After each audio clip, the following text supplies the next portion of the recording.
Le directeur général de l'ECAM a récemment publié une liste de 7,8 millions Camerounais qui sont déjà inscrits sur les listes électorales. Maurice Kamto a parlé par rapport à cela et Emmanuel Sim a aussi dit quelque chose à propos. Quel résumé que tu fais de ce sujet? Merci beaucoup pour la question, Ruth. Je pense que les chiffres que le président du conseil électoral, le docteur Abrams, publié, est un chiffre qui est contesté. Déjà, c'était ça l'essentiel de la sortie du professeur Maurice Kamto. Et Maître Sim, étant son troisième vice-président, a tout simplement essayé de dire pourquoi les propos de l'ECAM en ce moment ne peuvent pas nous faire foi. Je vais d'ailleurs partager avec vous un extrait de ce que Maître Sim a dit. Mais avant, Lucien, Ian Dassi qui était sur le même plateau que Maître Sim, c'est un journaliste, il est certainement militant avec l'UDC. Il est revenu sur une conférence de presse qu'ils ont eue à l'hôtel Yaourt de Yaoundé, où il a partagé en quelque sorte les enquêtes que la société civile mène pour voir la perception des Camerounais face au processus électoral. Je vous invite d'abord à suivre ça avant l'intervention de Maître Sim. À très bientôt. Mais revenu sur le plateau à maintes reprises. Je ne suis pas communicateur de cette plateforme, mais je peux en parler pour l'édification des Camerounais, pour que nous comprenions de quoi il est question.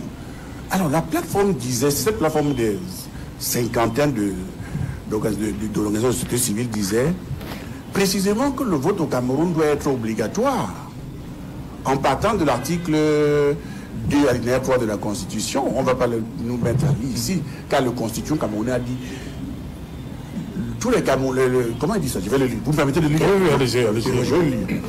Article 2 de la Constitution, alinéa 2 et 3. Les autorités chargées de diriger l'État tiennent leur pouvoir du peuple par voie d'élection au suffrage universel direct ou indirect. Sont dispositions contraires à cette... sont dispositions contraires. Alinéa 3. Le vote est égal et secret. Y participent tous les citoyens âgés de moins d'un an. Tous les citoyens. Donc cette plateforme des OS, je suis ce journaliste qui parle maintenant, disait précisément que le constituant camerounais, depuis 1972, c'est le même dans la constitution de 1972, a voulu que tous les Camerounais participent au vote et soient libres de voter qui ils voudront. Je dis depuis, on peut le lire, c'est là-dedans. 1972, on a voulu cela. Mais d'où vient-il que précisément, rappelez-vous qu'avant, quand nous voyageons, nous demandons votre carte vote. Tu peux te souvenir, votre carte de vote est où? Le policier était regardant, vu que la carte d'identité, vous le savez, votre carte de vote.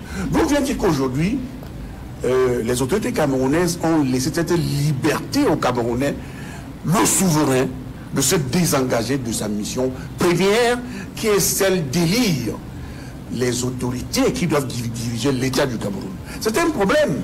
Donc, et c'est pourquoi cette organisation disait qu'il faudrait travailler pour que tous les Camerounais, pas 7 millions qu'on dit là, 7 millions, parce qu'on va encore nettoyer, c'est insignifiant. Cette organisation disait qu'aujourd'hui, le potentiel est de 15 millions, selon leurs projections. Je ne le fais pas. Je suis en train de dire ce que je suis en train de faire. C'est-à-dire que si le vote, selon ces organisations, si le vote devient une affaire obligatoire, on peut atteindre les 15 millions. Mais bien sûr, surtout si les autorités y travaillent. Et dans la foulée, et je le dis également, ils reprochaient aux MINAT de travailler pour décourager les Camerounais de s'inscrire sur les listes de vote. Ils disaient que Joseph il devrait certainement adresser, je ne sais pas comment ils vont faire avec l'administration territoriale, disant que l'administration travaille, le discours public ne travaille pas à aider les Camerounais à aller au vote. Donc avec tout ce micmac que nous voyons autour de l'ECAM, je pense qu'il est temps que l'État du Cameroun, je pense que c'est l'affaire d'État, parce que notre paix peut être menacée avec cette affaire de l'ECAM, qui est contestée de gauche à droite avant les élections, qu'on travaille à ce que l'ECAM se réveille au niveau de sa communication pour convaincre les acteurs, pour convaincre les Camerounais de ce qu'effectivement l'ECAM est une institution indépendante. C'est le travail aujourd'hui. Ok, merci. Nous sommes à moins de 2 mois, la fin de la révision annuelle. Entre le 27 mars, comme je l'ai dit, et hier 26 juin, voilà. Seulement 316 742 Camerounais se sont inscrits. Au regard de tout ce qu'il y a eu ces derniers mois, Maître Emmanuel Zine, cette mobilisation, cette sensibilisation, est-ce que ce chiffre-là vous convainc-il? Écoutez, Monsieur Otto, quand vous aurez compris que les Camerounais auront compris qu'Elekam en fait c'est le RDPC et que ce que Elekam dit, il ne faut pas du tout y croire, alors ils auront tout compris. Je vous rappelle, lorsque nous avons été dans les contentieux post-électoraux ou pré-électoraux, on a pu constater que le parti politique RDPC était systématiquement défendeur de la structure nommée Elekam. Elekam, qui est supposé être une structure parfaitement neutre, qui est supposée être une structure indépendante au regard de la loi, a décidé de s'inféoder à un parti politique appelé le RDPC. On a vu le directeur général de Elekam se rendre au bureau de M. Paul Atanganji, militant connu du RDPC et par ailleurs ministre du gouvernement camerounais, prendre des instructions d'une administration en violation de ses statuts, article 4, qui lui interdisent de prendre quelque instruction que ce soit d'un organisme public ou privé. Donc, les chiffres que donne Elekam aujourd'hui, c'est des chiffres qu'Elekam a seul. Vous savez, nous avons aujourd'hui des procédures contre Elekam, en tout cas son directeur général, parce que nous avons estimé qu'il ne peut pas violer la loi qui lui impose d'afficher le fichier électoral le 30 décembre de chaque année et qui, malgré des lettres de rappel, des injonctions, a persisté à ne pas rendre public le fichier électoral. Mais ils le font à Elekam parce que précisément cela profitera au RDPC. Donc ces chiffres qui sont donnés, je suis absolument étonné parce que les données que nous avons seulement au RMRC, qu'est-ce que nous faisons au MRC? Nous mettons des jeunes gens, des jeunes filles, et nous-mêmes nous allons sur le terrain pour faire inscrire des gens. Et on a des chiffres qu'on donne au quotidien dans toute la République. Je ne les ai pas en tête, mais je dis, si je prends seulement les personnes que nous mobilisons, nous, et je vois ce chiffre de 300 000, 316 000, vous avez dit, oui. Je suis étonné. Mais comment on fait même pour vérifier ça dès lors que Elekam ne rend pas public lui-même? Là, on a fait rendu public, mais au quotidien, dans son fonctionnement, on ne sait pas, tout est secret à Elekam. Voilà, donc ces chiffres, aujourd'hui, on ne saura jamais.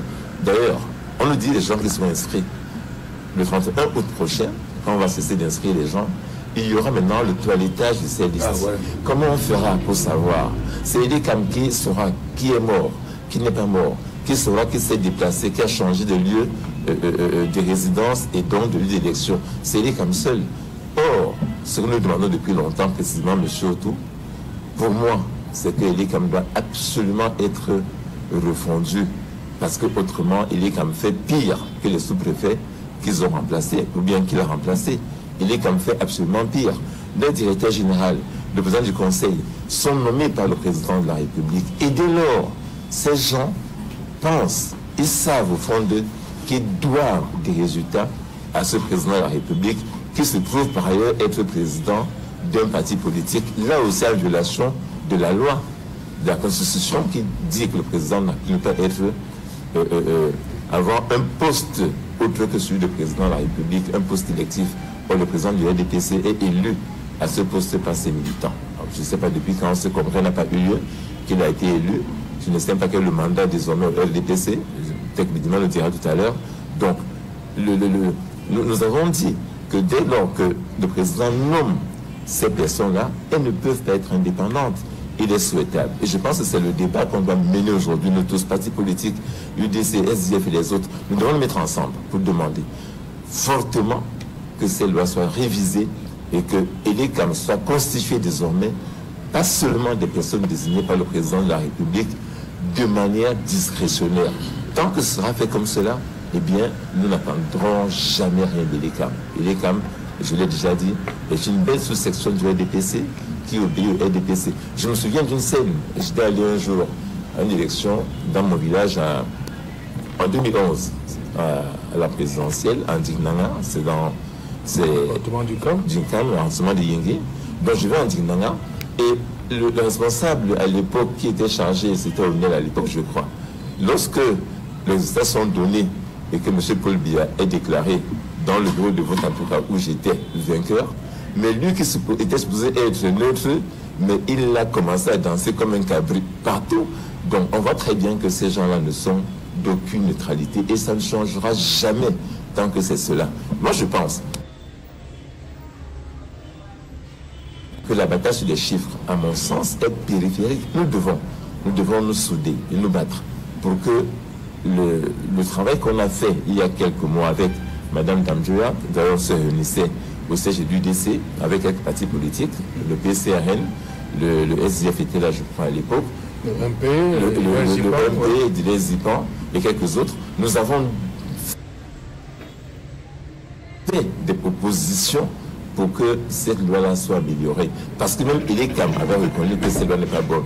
Mais qu'est-ce qu'on a fait? Vous voyez, lorsqu'on est parti dans un hôtel de Yaoundé pour présenter ce projet aux Camerounais, eh bien, on a envoyé des policiers disperser une réunion à laquelle assistaient même des élus du PCRN. Voilà. Parce que, évidemment, Elecam ne peut pas. Moi, je n'y crois pas. Je n'y croirai jamais tant qu'Elecam fonctionne comme il fonctionne aujourd'hui.